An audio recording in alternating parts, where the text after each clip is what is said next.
Здравствуйте! Приветствую вас на моем канале. Сегодня вы узнаете, как одна точка поможет восстановить организм, омолодиться и развить интуицию. Все это вы узнаете, досмотрев видео до конца. И не забудьте подписаться на канал, чтобы не пропустить обновлений. Итак, начнем. Как правило, при возникновении головной боли человек пытается избавиться от нее самостоятельно. Первой нашей реакцией будет потереть нашу голову в области висков, дабы попытаться снять полученное напряжение. Легкое надавливание в области висков является чем-то, что мы делаем инстинктивно, чтобы попытаться совладать с болью. Однако, для того, чтобы попытаться вылечить себя самостоятельно и стабилизировать работу своего тела, мы всегда можем прибегнуть к методам традиционной китайской медицины. Учеными доказано, что тщательный массаж точки на лбу значительно влияет на работу нашего организма. Все мы слышали о рефлексотерапии и знаем, что массаж любого участка нашего тела может найти отклик в другой части тела. Например, зоны на стопе четко отвечают за воздействие на определенный орган. Путем экспериментов на испытуемых добровольцах при помощи МРТ ученые выяснили, что массируя всего лишь одну точку на лбу, мы воздействуем положительно на весь наш организм.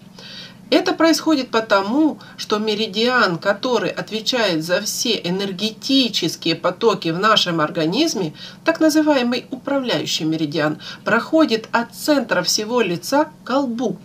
Вот почему при прикосновении к поверхности кожи на лбу вы активируете скрытый энергетический центр.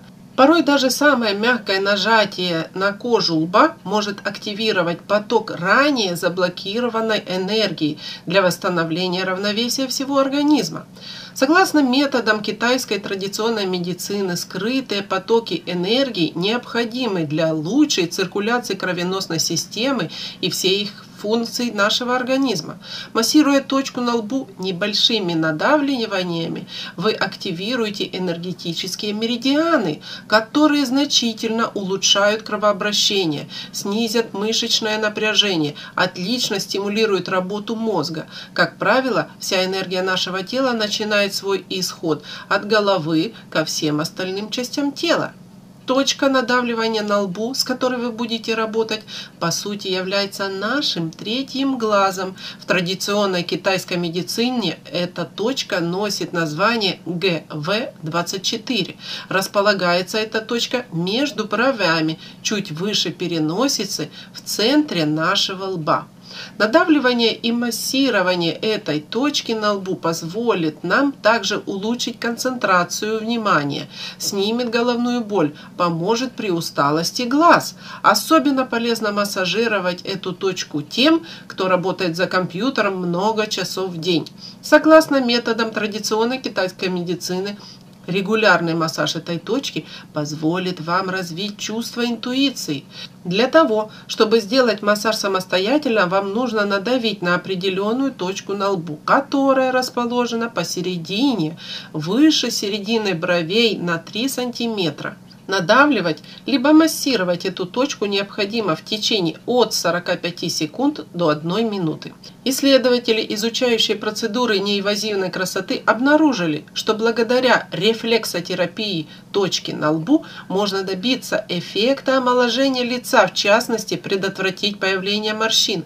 Также исследователи утверждают, что эта процедура активно воздействует на один из центров мозга, а точнее на миндалины ядра, которые влияют на лимфатическую систему человека, вызывая устранение нервного напряжения и помогает избавиться от негативных продуктов обмена веществ.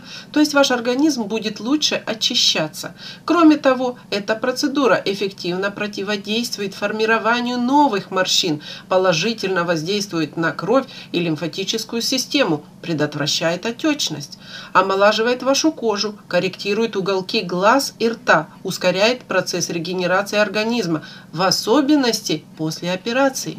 Вот так массажем всего лишь одной точки вы не только снимете головную боль, но и омолодитесь и поможете всему вашему организму. Ну а на сегодня это все. Будьте всегда здоровы, молоды и красивы. Делитесь этим видео в соцсетях и добавляйте в плейлисты. Подписывайтесь на канал, чтобы не пропустить обновлений. До следующих встреч. Пока!